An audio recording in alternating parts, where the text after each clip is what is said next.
网络上有个标题说有一个国家99%反中，结果人家说另外1%呢，是另外1%极其反中，说是哪个国家？答案结果大家都找不到，但还想不到是蒙古。蒙古为什么蒙古那么恨呢？那么反呢？因为习近平在那里灭绝内蒙古的语言文化和那个特征，激起了外蒙古的恨。我顺便给观众解释一下，曹董有一个独特的理论给观众听众解释一下。曹董刚才提到爬虫社会和这个飞鸟世界，是曹董独树一家的理论，是对这个专制自由的一个描述。我的理解，曹董说专制社会是爬虫世界，就是在地上划领地，在地上是恃强凌弱，就互相霸凌，崇拜权力，对，崇拜权力，目无法纪，是对，是不尊重人权，对，就是爬虫，还到处划地盘，到处占地盘。民主社会、文明世界是飞鸟世界，飞鸟世界象征着自由，象征着独立，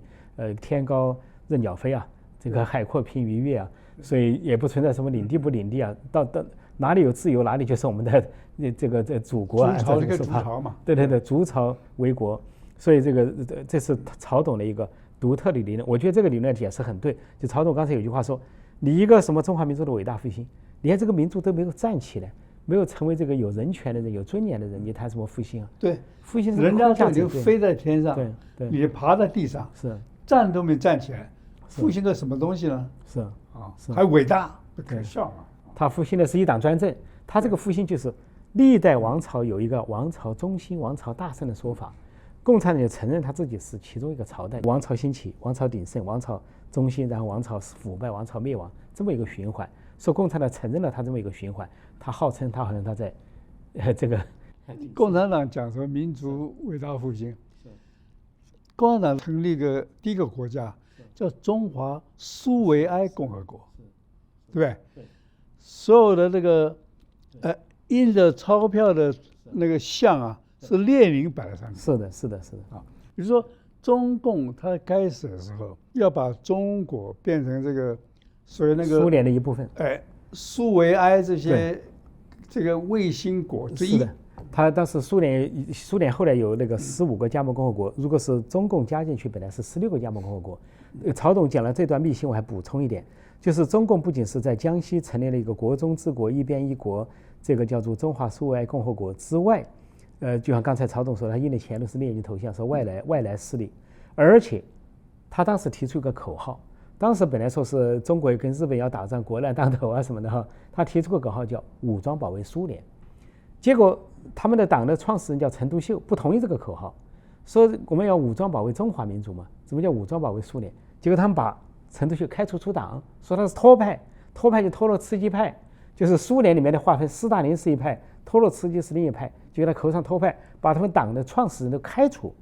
就是为了一个武装保卫苏联，就是苏联说你们要跟日本，他才动。苏联怕两头作战嘛，那边德国这边日本双向作战，说苏联支持说国民政府抗日，共产党你应该国民政府合作去抗日，但共产党还不干，还半信半疑，但他提出个武装保卫苏联的口号，说是非常可怕，那就是不要国家，不要民主，彻头彻尾的卖国啊！是说他们是汉奸卖国者，是完全不为过的。对，所以说中共在讲民族主义也是很可笑。中共说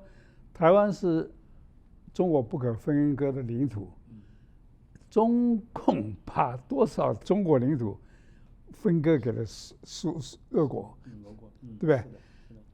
那不要回来，要台湾干什么啊？所以这个就是说，台湾有人说你中共来也没关系啦，起码有和平，搞错了。中共要拿台湾啊，他是干嘛？不是领土的问题，它领土这么小，有什么呢？他是要去跟美国争霸太平洋，所以习近平常常讲说，太平洋够大，可以容下中美两国，就是我分一半，分一半，你的基础是什么？就是台湾。以前麦克阿瑟将军讲过啊，说台湾呐，绝对不能让中共拿走，否则他们会利用台湾做不成的航空母舰，威胁西太平洋，突破第一岛链，成为一个桥头堡，攻击美国的桥头堡。对。所以中共拿掉台湾以后，不是战争结束，而是战争的开始。我最近有支持就是 IPEC 针对中国问题的国际议会联盟，那我就跟他们讲说台湾现在的情况啊，很像2战前的这个捷克，捷克的苏台地区啊，那时候纳粹想把它拿下来，签那个这个叫慕尼黑协定嘛，啊，把那个苏台区啊，给你，以为就是这样到此为止了，以为就是以前就维持和平了，结果的苏台区虽然是一个工业区啊，德国拿去之后，哇，它这个如虎添翼，反而气焰高涨，野心爆棚，就进军这个波兰嘛，所以二战爆发。所以今天如果是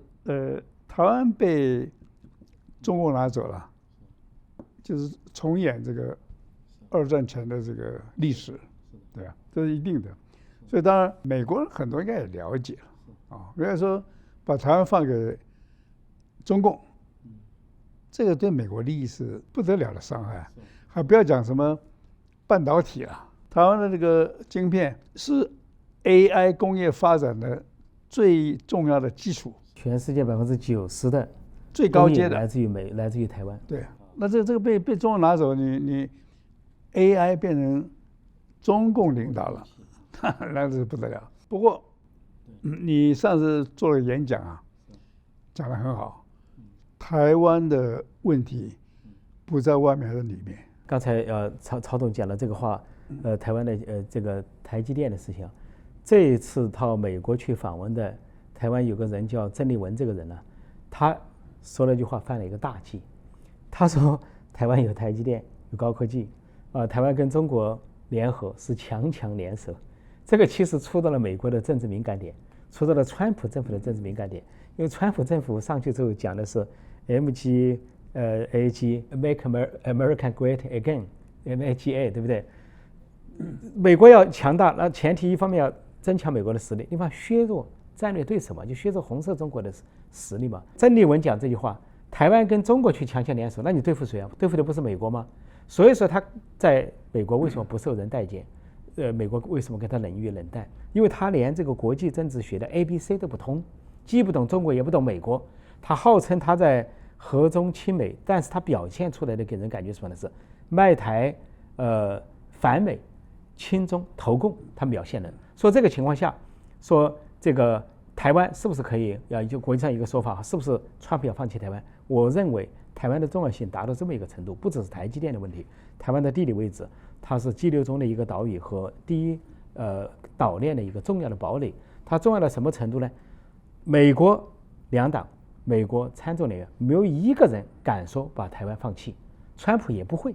川普只是说说而已。我认为川普说的话只是说给习近平听一下，稳住习近平，表示你跟我讲了一晚上台湾问题，我听了，就说几句，就安抚你的话，说这个军购我可能暂时没有军购，我想一想看中国怎么表现，好像把这个军购当成一个筹码嘛。但是川普并不说我，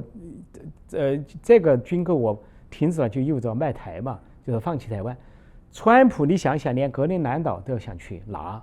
连那个巴拿马运河都要拿回来。他说了格陵兰岛一句话，他昨天在北约说了一句话，他说我们跟北约的关系就是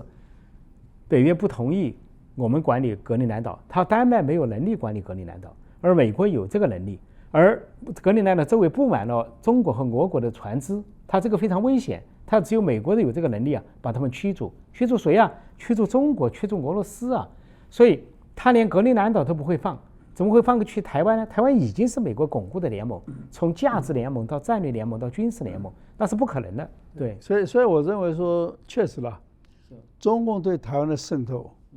培养这个像曾丽文这样的人啊，那么基本上就是从内部瓦解你嘛，就是木马屠城嘛，不是阴谋是阳谋。那么现在台湾要怎么样对付中共这种渗透、恐吓、威胁啊？所以这个是我觉得台湾的考验了。可惜就是说，这个民进党啊，从蔡英文执政以来，对这个反共的教育、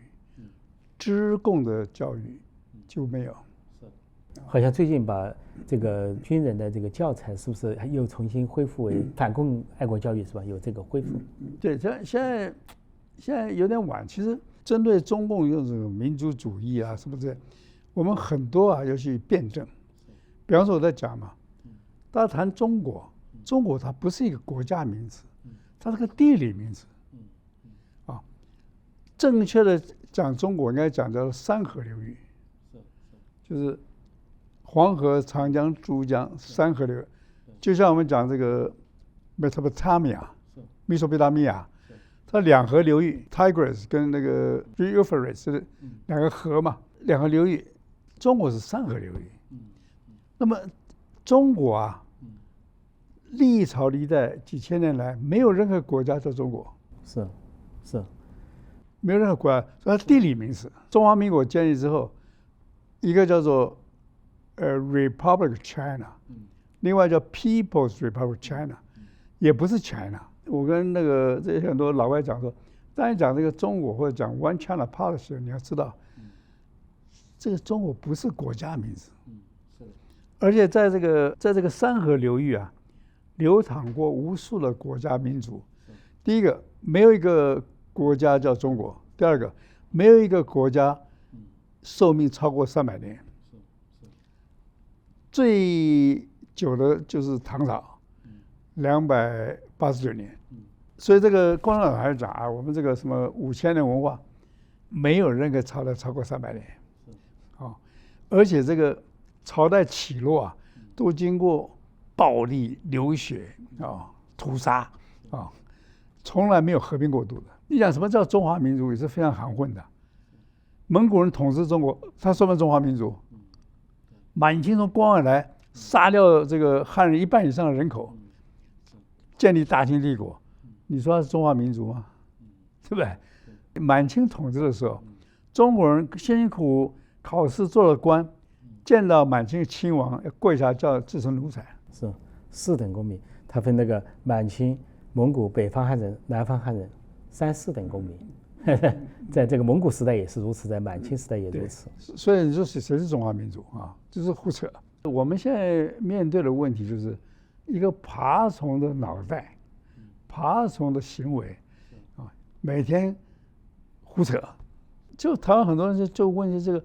不去思辨这个问题。